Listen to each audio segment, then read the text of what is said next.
आका करीम सल्लल्लाहु ताला अलैहि वसल्लम के चेहरे से बढ़कर किसका चेहरा होगा? जिनके चेहरे की ज़ियारत करने वाले ईमान के साथ यकीनन जन्नती, रज़ी अल्लाहु अन्हुम व रदू अन्हु, उनकी शान है कि अल्लाह उनसे राजी और वो अल्लाह से राजी। यकीनन ज़ियारते रुए व दुआ करने वाले खुशनसीब मुसलमान जन्नती, कुरान उनकी जन्नती होने की बशारत देता है। क्या नाटक बना रखा है?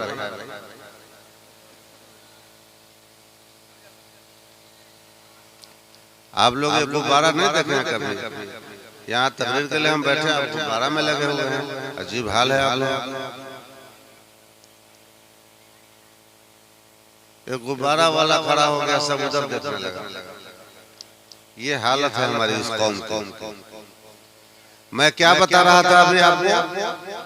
हुजूर अलैहिस्सलाम का चेहरा जिस मुसलमान ने देख लिया, चाहे वो देखना हकीकी हो या देखना हुक्मी हो, हकीकी देखना तो यह है कि आंखों से देख ले, और हुक्मी देखना यह है कि आंख नहीं है, नाबीना है, मगर हुजूर की सोहबत नसीब हो गई तो वो भी हुजूर का देखने वाला हो गया।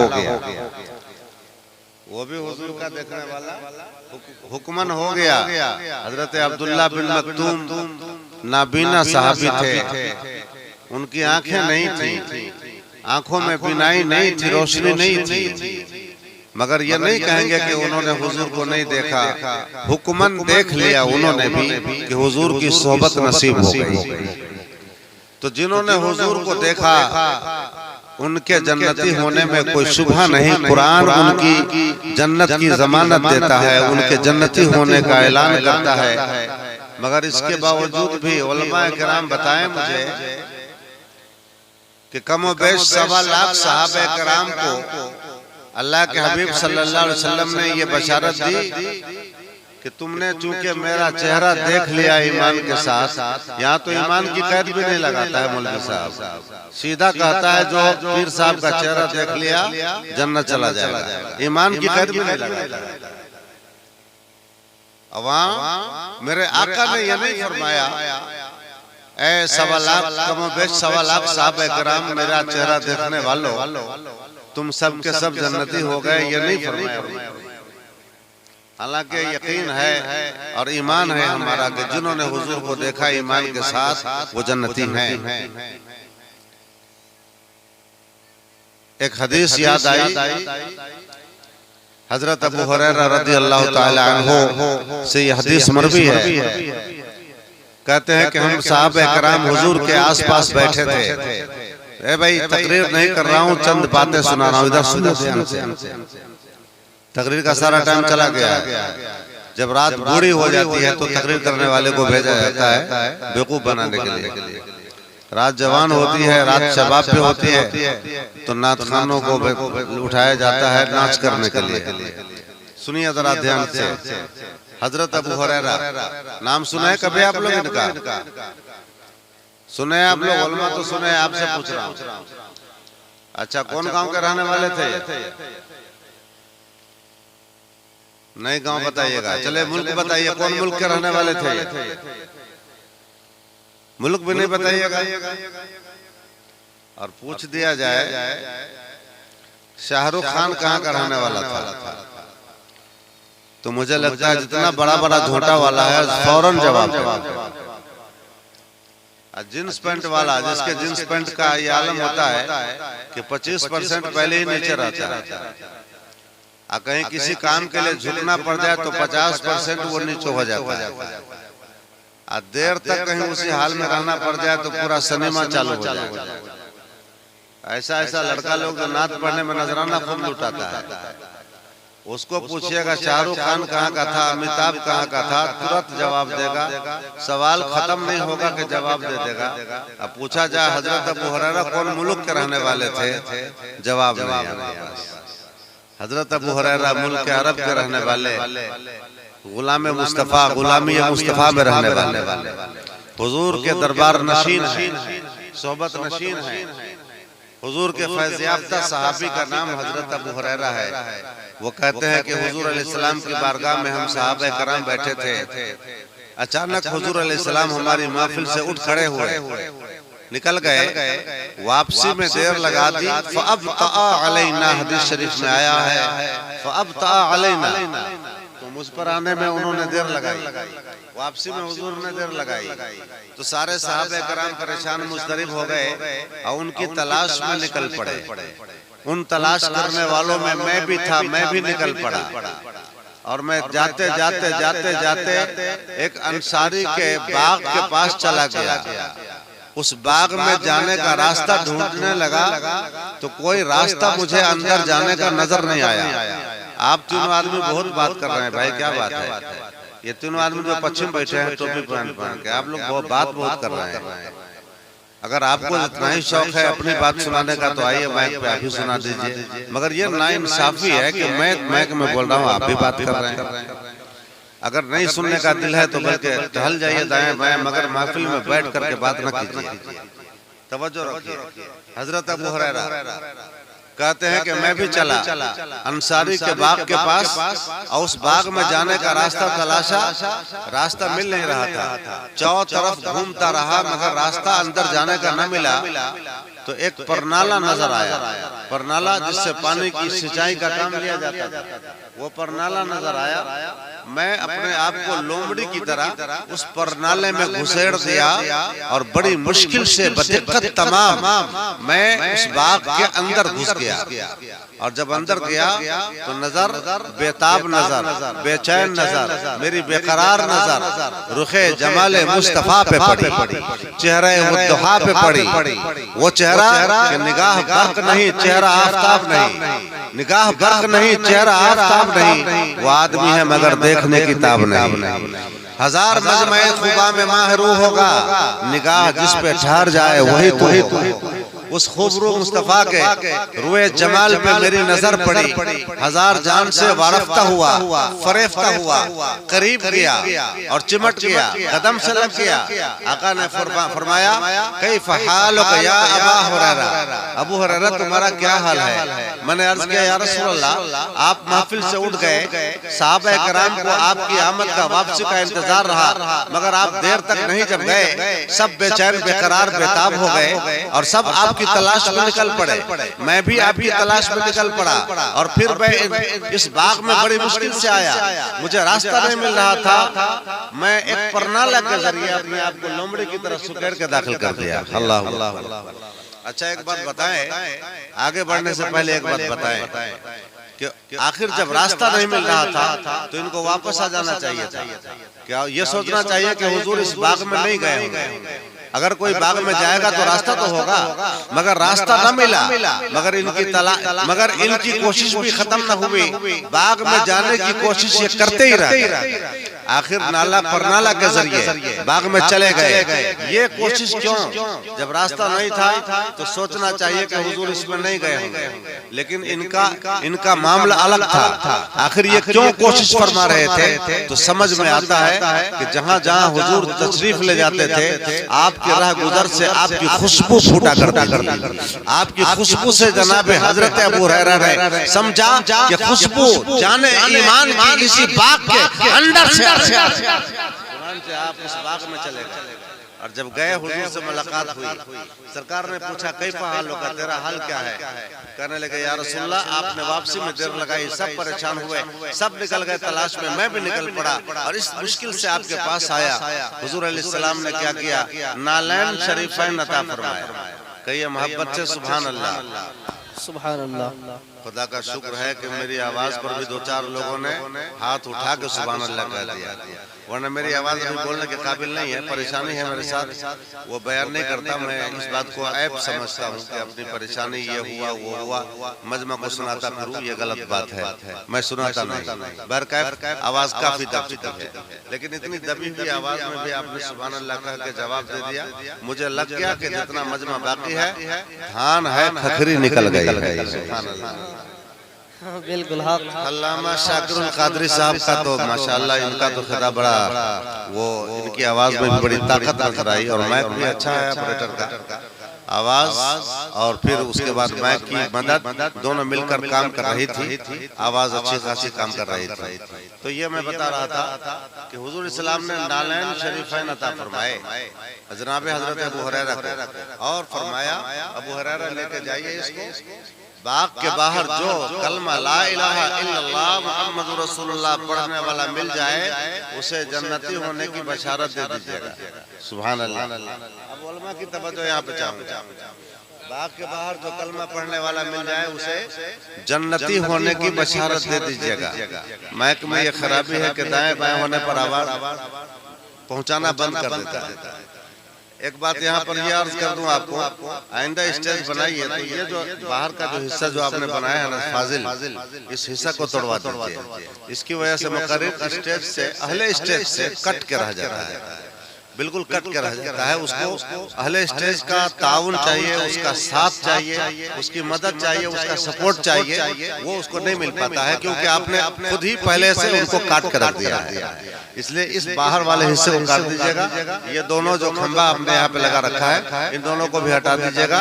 ये तकरीर की कामयाबी और महफिल की कामयाबी की सूरतों में एक सूरत ये सब भी है। स्टेज कितना ऊंचा होना चाहिए, स्टेज की साइज कैसी होनी चाहिए, स्टेज के आगे बिल्कुल साफ होना चाहिए, एकदम सादा होना चाहिए ताकि कहीं से भी पर्दा ना रहे। कई भाइयों को तिरछा होकर देखना पड़ रहा है। तो ये दोनों खंबा नहीं होना चाहिए, ये फाजिल हिस्सा नहीं होना चाहिए। स्टेज की ऊंचाई आपकी बड़ी शानदार है माशाअल्लाह, ठीक ठाक है। अच्छा ज़हन को हाजिर रखिएगा। मैं कहाँ पहुंचा था? आका ने फरमाया ठीक है ठीक है ठीक है, चलिए मैं बैठ गया कुर्सी पे, तब आपकी चाय का इंतजाम हो गया। चलिए ठीक है, कोई बात नहीं, उतरने के बाद दीजिएगा। कलमा पढ़ने वाला जो मिल जाए बाग के बाहर उसे जन्नती होने की बशारत दे देना। गुफ्तगू नहीं, जन्नती होने की बशारत दे देना। अच्छा, जनाब हजरत अबू हुरैरा निकले, बाग के बाहर जब आए तो सबसे पहली मुलाकात अमीरुल मोमिनीन, और वो अमीरुल मोमिनीन जिनकी शान में अल्लाह के हबीब ने फरमाया था अगर मेरे बाद भी कोई नबी बन सकना मुमकिन होता, कोई बन सकता तो वो ये होते। वो कौन थे? हजरत उमर रज़ियल्लाहु ताला अन्हु। शैतान जिनके नाम से थर्राता था और जिनकी सहाबियत का, अफजलियत का और आली रुतबा का ये आलम है कि मेरे आका सल्लल्लाहु ताला अलैहि वसल्लम ने फरमाया उमर वो हैं जिनकी ज़बान पर हक जारी होता है। वो हजरत उमर से मुलाकात हो गई। हजरत अबू हुरैरा ने उन्हें जन्नती होने की बशारत दे दी। ये उमर खुशखबरी हो आपके लिए, अल्लाह के नबी ने आपके लिए जन्नती होने की बशारत अता फरमाई है। जनाब हजरत उमर ने फरमाया मामला क्या है बताओ, पूरी तफसील बताओ। तब इन्होंने बताया कि हुजूर अलैहिस्सलाम से मेरी मुलाकात हुई और उन्होंने नालैन शरीफैन अता फरमाए और फरमाया कि बाग के बाहर जो तुम्हें मिल जाए कलमा पढ़ने वाला उसको जन्नती होने की बशारत दे देना। इतना जब जनाब हजरत उमर ने सुना इनकी ज़बानी, हजरत उमर ने उनको धक्का दिया सीने पे और वो जमीन पर गिर गए। वो जमीन पर पीठ के बल गिर गए। हजरत अबू हुरैरा ने कहा चलिए हुजूर की बारगाह में उनकी अदालत में फैसला कराएंगे, आपने मुझे धक्का देके क्यों गिरा दिया? वो सहाबी थे, झगड़ा नहीं करते थे। कहा कि सरकार की बारगाह में चल के इंसाफ ले लेते हैं, झगड़ा नहीं करेंगे आपस में। आज ये मुसलमान है, बात बात पे झगड़ा करता है। कौन गांव ऐसा मुसलमान का जहाँ पार्टी नहीं? 15 घर में 2-2 मस्जिदें लोग बना रहे हैं। ये कौम इस कौम का हाल है, अल्लाह की पनाह। हजरत अबू हुरैरा और हजरत उमर दोनों चले हुजूर की बारगाह में। हजरत अबू हुरैरा ने अपना मुकदमा पेश किया, या रसूलल्लाह आपने जो फरमाया था वो मैंने हजरत उमर को सुना दिया, इन्होंने मुझे धक्का देकर जमीन पर गिरा दिया। आका ने फरमाया क्या उमर ऐसा तुमने क्यों किया? हजरत उमर ने अर्ज किया क्या या रसूलल्लाह वाकई आपने ऐसा फरमाया था? आका ने फरमाया हाँ मैंने ऐसा कह के भेजा था। तब हजरत उमर ने, देखिए यहाँ पर तवज्जो, देखिए किसी भी हदीस का कोई पुरमग़ज़ जुमला कोई अलग अलग होता है, कोई एक जुमला होता है। हजरत उमर ने अर्ज किया या रसूलल्लाह अगर ये खुशखबरी आम कर दी जाए, ये बशारत आम कर दी जाए तो लोग अमल में पीछे रह जाएंगे। आमाल की दुनिया से लोग अलग हो जाएंगे, लोग नमाज की जरूरत महसूस न करेंगे, रोजे की जरूरत महसूस न करेंगे, अमल की दुनिया से पीछे हो जाएंगे। वो तो सोचेंगे कि मैं कलमा पढ़ने वाला हूँ, कलमा पढ़कर जन्नती हो ही गया, अमल की क्या जरूरत है। तो इस फकीर का, हकीर का, आपके खादिम का, आपके गुलाम का मशवरा है, मेरे आका इस खुशखबरी को आम न किया जाए। तवज्जो रखना, इस बशारत को आम न किया जाए। तो एक देखो, एक गुलाम ने मशवरा दिया, आका ने कबूल कर लिया, छोटे ने मशवरा दिया, बड़े ने कबूल कर दिया, खादिम ने मशवरा दिया, मखदूम ने कबूल कर लिया, महकूम ने मशवरा दिया, हाकिम ने कबूल कर लिया, मुहिब ने मशवरा दिया, महबूब ने कबूल कर लिया, एक अदना गुलाम ने मशवरा दिया, आका ने कबूल। आज अगर छोटा बड़ा को मशवरा दे, बूढ़ा आदमी को कोई जवान मशवरा दे दे, बूढ़ा एक टांग पे खड़ा हो जाता है। जुम्मा 8 दिन हुआ, मुझे आता है मशवरा देने के लिए। हर छोटा गोया कि इस लायक नहीं कि वो बड़े को मशवरा दे सके, इसलिए मुआशरे में तबाही है, समाज में बर्बादी है और खानगी जंगी का सिलसिला जारी है। अगर छोटा का मशवरा बड़ा भी लेने लग जाए, बड़ा का हुक्म छोटा मानने लग जाए, बड़े का अदब छोटा करने लग जाए, बड़ा अपने छोटे पर शफकत करने लग जाए, इस्लामी मुआशरा बन जाएगा, जन्नत का नमूना बन जाएगा। और ये हमारा मुआशरा जो आज जहन्नम की नज़ीर पेश कर रहा है, वो जन्नत का नमूना बनता हुआ नजर आएगा। जनाब हजरत उमर ने मशवरा दिया, मेरे आका ने कबूल फरमा लिया, हजरत अबू हुरैरा ने उस चीज को छुपा दिया। जाने के वक्त, जब जागने का वक्त आया, नज़र का वक्त आया, तब आपने इस हदीस को आम कर दिया, तब हम तक पहुंची कि कहीं कितमान इल्म का इल्जाम मुझ पर न लग जाए, इल्म छुपाने। इस हदीस में एक पहलू तो काबिल गौर ये है कि हुजूर ने नालैन शरीफैन क्यों अता फरमाया। ज़बानी कह देते, साथ में नालैन शरीफैन क्यों? उलमा फरमाते हैं नालैन शरीफैन इसलिए ताकि सनद बन जाए कि जनाब अबू हुरैरा जो पैगाम लेके आ रहे हैं, यकीनन ये हुजूर के पास से लेकर आ रहे हैं। और सनद बन जाए कि ला इलाहा इल्लल्लाह पढ़ने वाला सारे के सारे जन्नती नहीं हो सकते हैं जब तक कि उसके सर पर नालाने मुस्तफा का एहतराम नहीं आ रहा।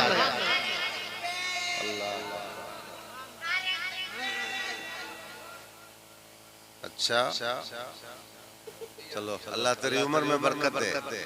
मजमा से पहला नारा लगा, इसका मतलब है कि ये जवान अच्छी तरह से तफसीर समझा।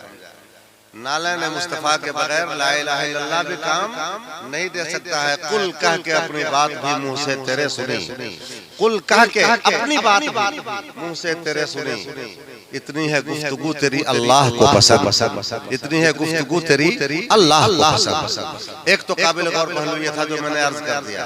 दूसरा काबिल गौर पहलू ये है कि हुजूर अलैहिस्सलाम ने हजरत उमर के मशवरा को कबूल कर लिया कि इस बशारत को आम न किया जाए, आम तौर पर यह जानकारी न दी जाए, आम लोगों में ये बशारत न दी जाए, आम लोगों में ये प्रचार न किया जाए, वरना लोग नमाज नहीं पढ़ेंगे, मस्जिदों में नहीं जाएंगे, ज़कात नहीं देंगे, हज न करेंगे, रोजा न रखेंगे, अमाल सालहा न करेंगे, घर गुरबा परवरी न करेंगे, सदकात खैरात हसनात न करेंगे, अमल की दुनिया में पीछे रह जाएंगे। लिहाजा इस खुशखबरी को आम न किया जाए, आम तौर पर इसको प्रचार न किया जाए।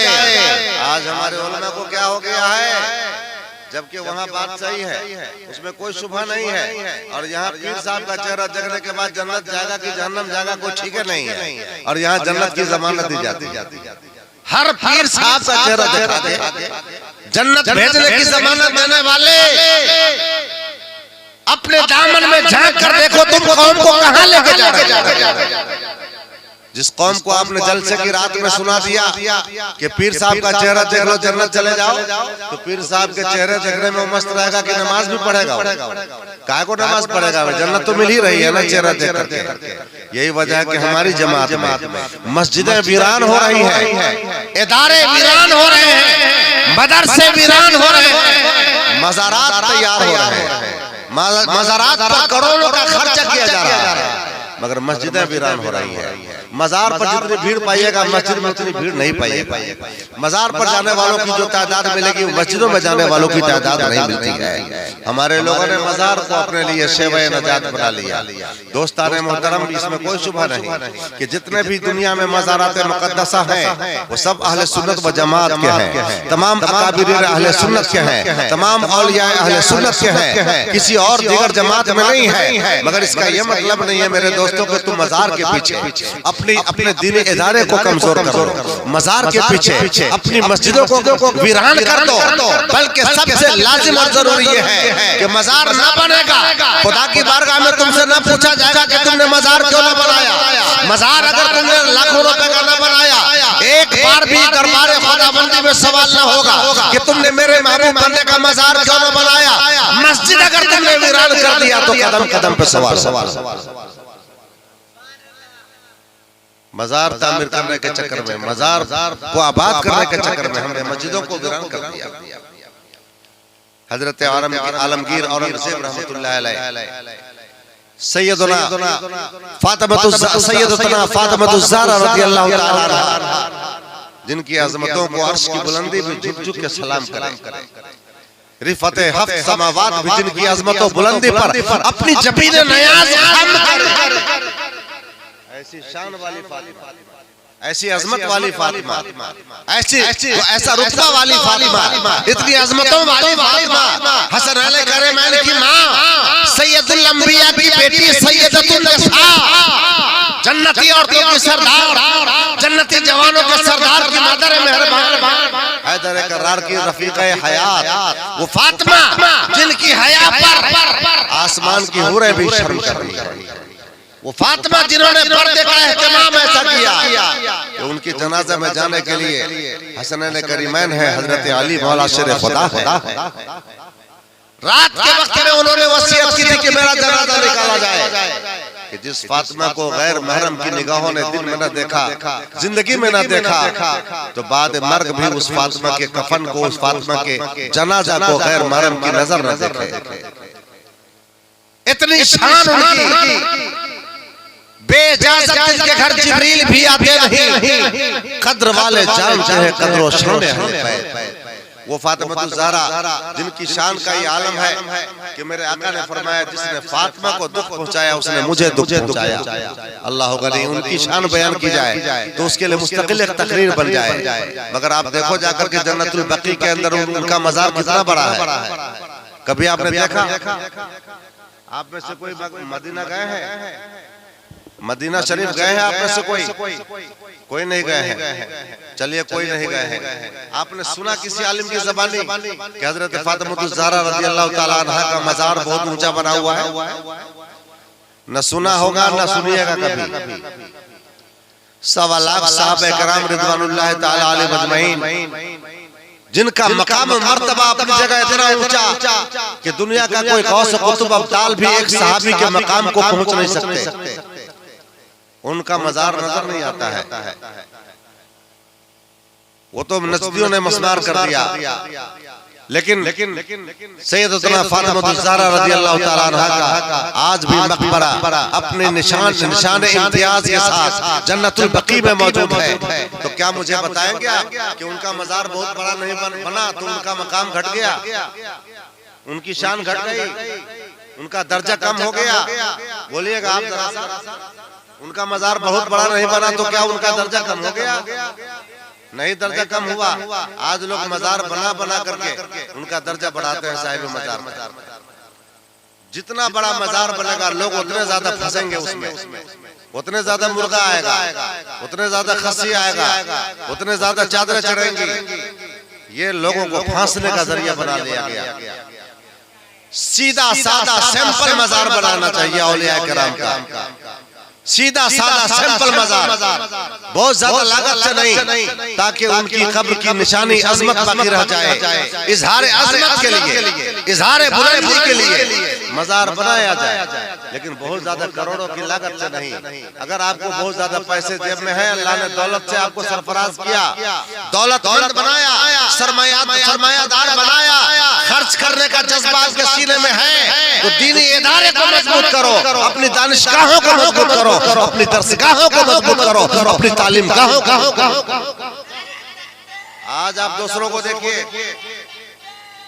आज हम गैरों के मुकाबले में हमारे इदारे कमजोर पड़ रहे हैं। नेपाल का सर्वे कर लीजिए, सबसे बड़ा इदारा सुन्नी का या दूसरे का, उलमा गवाही देंगे, सबसे बड़ा इदारा हमारा नहीं है।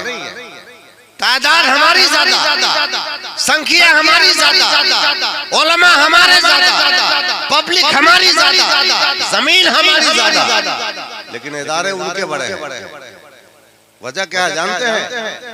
सुन्नियों ने खाली मजार बनाना शुरू किया, मजार पर खस्सी चादर मुर्गा ले जाना शुरू किया, सुन्नियों ने खाली उर्स बनाना शुरू किया, सुन्नियों ने खाली जलसा और कॉन्फ्रेंस बनाना शुरू किया, नचनियों को बुला बुला करके लाखों रुपए उसके भेंट करना शुरू कर दिया।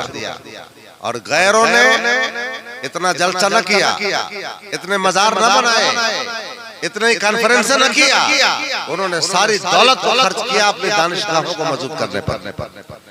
आज वहां से तालीम पढ़ के लोग आते हैं, हमारे उलमा को कुरान का हवाला देते हैं, अपने बातिल नजरिए का एक इस बात में हदीस पेश करते हैं, हमारे उलमा खामोश हो जाते हैं। जब यहाँ एफएम चलाया था इन लोगों ने,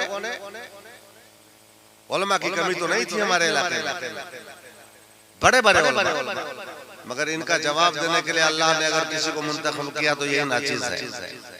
इसी नाचीज को अल्लाह ने मुंतखब किया। और फिर जब इनका जवाब देना मैंने शुरू किया तो एफएम पे कहना पड़ा इनको कि बरेलवी जमात में इतना ज्यादा इल्म हदीस जानने वाला मैंने सिर्फ मुफ्ती उस्मान को देखा। फिर एक दिन कहा कि मुझे मुफ्ती उस्मान से मसलकी इख्तिलाफ है, मगर मैं उनके इल्म का एहतराम करता हूँ।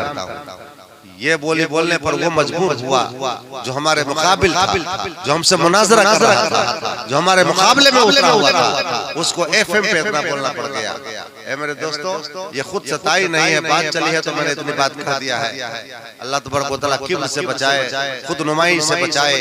मैंने सिर्फ आपके ज़मीर को झंझोड़ने के लिए ये बातें कही है कि हमारी दरसगाहें आज वीरान हो रही है और मज़ारात आबाद हो रहे हैं, दरसगाहें वीरान हो रही हैं, खानकाहें आबाद हो रही हैं। तुम उलमा की खिदमत नहीं करते, इन पीराने निज़ाम की झोली में अपना सरमाया डालो।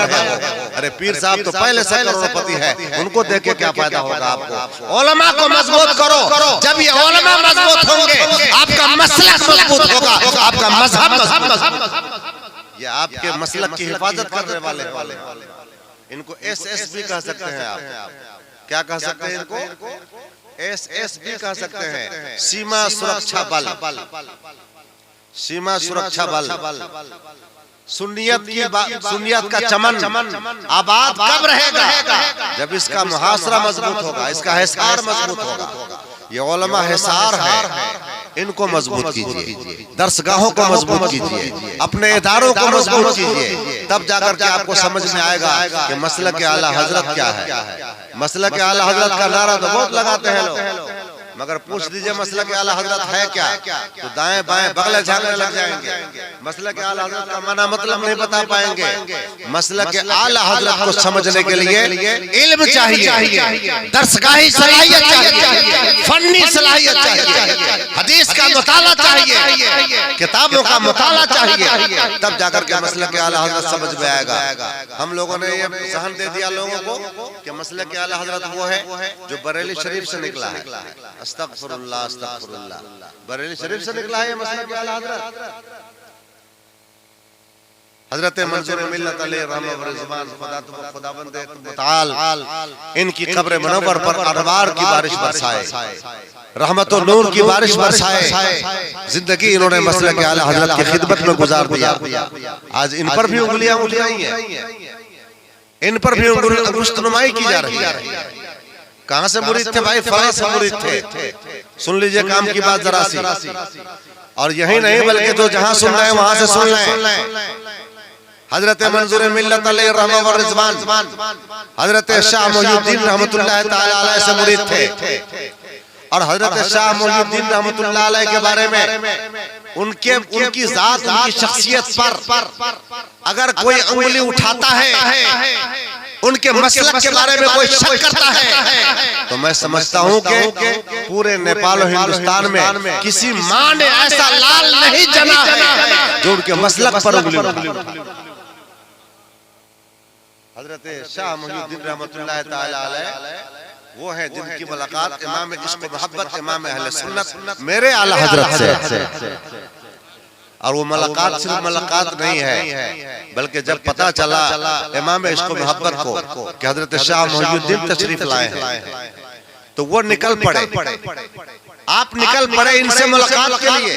और जब हजरत शाह मुहीउद्दीन को पता चला कि हजरत इमाम अहले सुन्नत भी तशरीफ लाए हैं तो उनकी मुलाकात के लिए ये निकल पड़े। और जब पता चला हजरत शाह मुहीउद्दीन को कि आला हजरत तो करीब आ गए हैं तो इमामा लपेटते हुए आगे बढ़ गए। इमामा बधा नहीं था मुलाकात। ये पुरकशिश मुलाकात थी, ये पुरतबाक मुलाकात थी। आज उनके ऊपर कोई उंगली उठाता है, हाँ उनके बाद वाले लोगों ने खुर्द बुर्द किया, मसलकी दखल अंदाजी शुरू हुई तो बाद वाले लोगों का एतराज क्या उनके ऊपर चला जाएगा?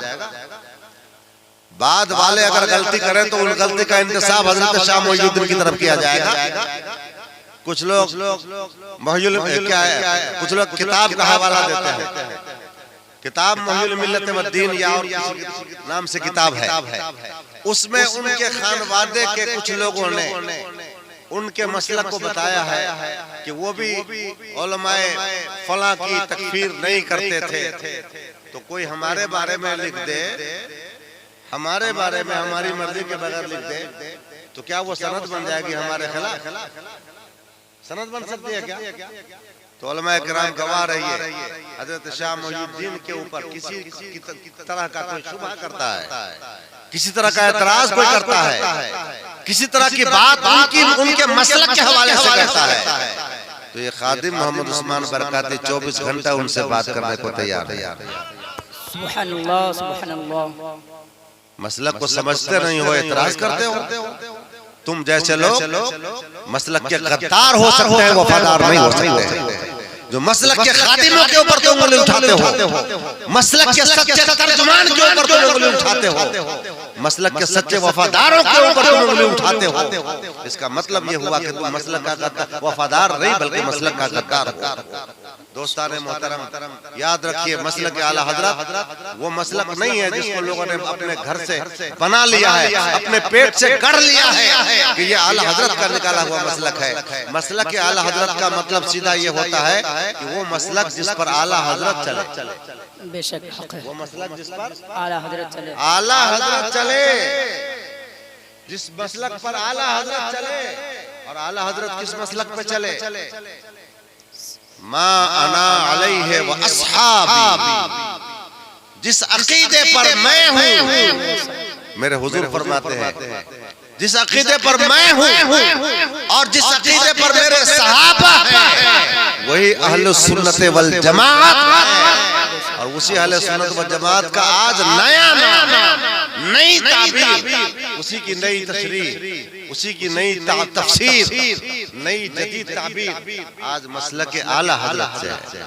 बिल्कुल। तो याद रखिए अकायदे जरूरिया, अकायदे जरूरिया जिन अकायद पर सहाबा थे, जिन अकायद पर सैयदना सिद्दीक अकबर थे, जिन अकायद पर उमर फारूक आजम थे, जिन अकायद पर जनाब उस्मान गनी थे, जिन अकायद पर मौला अली थे, जिन अकायद पर अबू जर गफारी थे, जिन अकायद पर बिलाल हबशी थे, जिन अकायद पर अबू हुरैरा थे, जिन अकायद पर अब्दुल्लाह बिन मसूद थे, जिन अकायद पर हजरत अब्बास थे, जिन अकायद पर हजरत तलहा थे, जिन अकायद पर हजरत जुबैर थे, जिन अकायद पर अशरा मुबश्शरा थे, जिन अकायद पर खुलफाए राशिदीन थे, जिन अकायद पर उलमाए किबार थे, जिन अकायद पर उलमाए कामिलीन थे, औलियाए कामिलीन थे, जिन अकायद पर मेरे गौसे पाक थे, जिन अकायद पर ख्वाजा गरीब नवाज थे, जिन अकायद पर मखदूम बिहार थे, जिन अकायद पर मखदूम मारारा थे, जिन अकायद पर तमाम अकाबिर अहले सुन्नत थे, उन्हीं अकायद के मानने वालों का नाम मसलक आला हजरत है। नारे तकबीर, नारे रिसालत मसला के आला हजरत हुजूर मुफ्ती आजम नेपाल, हुजूर क़ाज़ी नेपाल, नारे तकबीर, नारे रिसालत। मसले के आला हजरत का ऐसा माना मतलब लोगों ने निकाल लिया कि नेपाल से बाहर जाइएगा तो इस मसला का जानने वाला नहीं, इंडिया से बाहर जाइए तो मसला का जानने वाला नहीं, पाकिस्तान से आगे निकल जाइए तो इस मसला का जानने वाला नहीं। अरे मसला के आला हजरत का ऐसा माना मफहूम रखो जो मसला हकीकत में मसला के आला हजरत है, और उस मफहूम के एतबार से दुनिया के किसी गोशे में चले जाओ, दुनिया के किसी मुल्क में चले जाओ, दुनिया के किसी भी हिस्से में चले जाओ, अरब चले जाओ, अजम चले जाओ, शमाल चले जाओ, जनूब चले जाओ, अफ्रीका, थाईलैंड, अमेरिका, जापान, तुर्किस्तान, अफगानिस्तान, दुनिया के किसी भी मुल्क में चले जाओ तो उस अकीदे के मानने वाले मिल जाए और सब मसला के आला हजरत नजर आए। बेशक हक है। चंद बातों के मजमुए का नाम मसले के आला हजरत नहीं है। अच्छा हजरत, आप लोगों को एक बात और बताओ, मुझे मालूम हुआ यहाँ आते आते कि कुछ लोगों ने मुझे कहा, मेरे बारे में भी कुछ उलमा यहाँ कहते हैं कि वो तो जाहिदी है।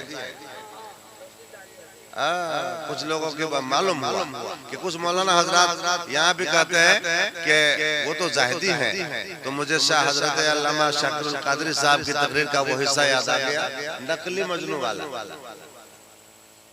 शोर हुआ दरवाजे, आपने नकली मजनू का वाक़या बयान किया था ना, फिर उस वाक़ये की जरूरत पड़ गई। शोर हो गया मजनू के दरवाजे, लैला के दरवाजे पर के मजनू आया, मजनू आया। लैला ने अपने मजनू के नाम पे हलवा भेजा। जब खातिमा बाहर लेके आई तो देखा भाई एक मजनू नहीं, यहाँ तो सैकड़ों की तादाद है। और वो बेचारी क्या करती, जरा जरा सा हलवा सबको बांट दिया। फिर वापस गई अंदर, कहने लगी ओ लैला, मैं तो समझ रही थी कि तेरा एक मजनू होगा, मगर वहां तो सैकड़ों मजनू नजर आ गए। तो लैला ने कहा नहीं, मजनू तो मेरा हकीकत में एक ही है, लेकिन उस एक मजनू को पहचानोगी कैसे? तो अब चलो पहचानने का तरीका बता देती हूँ। कहा ये तश्त ले जाओ, इसमें छुरा दे दिया। कहा ये चाकू ले जाओ, ये चाकू और ये तश्त लेके जाओ और इस पर ऊपर कपड़ा डाल लो ताकि लोग समझे वो जितने मसनूई और नकली मजनू है सब समझे कि दोबारा हलवा आ गया। ये तश्त लेके जाओ, कपड़ा ढांक के जाओ, बाहर जाना, फिर शोर होगा, आवाज आएगी, इधर लाओ। जैसे खातिमा, हाँ, तो उसने कहा कि जब कोई मजनू तैयार, जब सब शोर मचाने लग जाए कि मैं मजनू, तो तुम आगे बढ़ के कहना कि जो मजनू है आगे बढ़े। और लैला ने अपने मजनू के बदन का एक गोश्त का टुकड़ा मांगा है। लैला ने अपने मजनू के बदन से गोश्त का टुकड़ा मांगा है, तो तुम दे दो। ये तुम आवाज लगाना, फिर तुम्हें असली मजनू और नकली मजनू का फर्क समझ में आ जाएगा। चुनांचे लैला वो खातिमा तश्त को कपड़े से छुपाकर बाहर आई। जैसे बाहर आई, ये लोग अभी तो हलवा खाकर के चाट ही रहे थे उंगलियां अपनी। देखा कि दोबारा वो आ गई, सब ने आवाज लगाना शुरू किया, मैं मजनू इधर लाओ हलवा, मैं मजनू इधर लाओ हलवा, मैं मजनू इधर लाओ हलवा। शोर बुलंद हुआ, मैं मजनू, शोर बुलंद हुआ। तब उस खातिमा ने कहा कि खामोश हो जाओ, शोर कम करो। खामोश हो गए। कहने लगी जो मजनू है वो आगे बढ़े। लैला ने अपने मजनू के बदन का एक टुकड़ा मांगा है, अपने बदन का एक टुकड़ा मांगा, ये छुरा भेजा है, ये तश्त भेजा है। अपने बदन का एक टुकड़ा दे दो, लैला को मतलूब है। जब इतना सुनना था, जितने नकली मजनू थे, कोई टोपी ठीक करने लगा, कोई दाढ़ी खुजाने लगा, कोई बगले झाड़ने लगा, कोई दाएं बाएं देखना शुरू कर दिया। एक दुबला पतला नहीं, फनातमा, उलझे हुए बाल, अफसुर्दा चेहरा, धसी हुई आंखें, आगे बढ़ा और करीब आया। लरसते हुए हाथों से छुरा अपने हाथ में पकड़ लिया, चाकू अपने हाथ में ले लिया और फिर लरसते हुए कपकपाते होठों से उसने एक सवाल और कर लिया था, ए खातिमा, जरा मेहरबानी करके एक बात और बता दो, मेरी लैला को मेरे बदन का कौन सा हिस्सा पसंद है, वहीं का हिस्सा काट के दे दूंगा। कौन सा हिस्सा पसंद है जरा पूछ के आ जाना। इतना सुना था, लेकिन फिर ये अपने बदन में चाकू लगा दिया। इंतजार भी न किया जवाब का, बदन में चाकू लगा दिया। खातिमा घबरा गई, वापस मुड़ के गई, कहने लगी ओ लैला, मैं समझ गई, वाकई में इम्तिहान के मौके पर एक मजनू, तेरा सादिक मजनू, तेरा सच्चा मजनू, तेरा वाकई मजनू, जो कामिल मजनू है, जो वाकई तेरा मजनू है, जो तेरा सादिक मजनू है, वाकई में एक ही है। बाकी तो सब सारे के सारे नकली नजर आए थे। असली मजनू तो तुम्हारा एक ही है, जो अपने बदन को तेरे नाम पे काट रहा है, अपना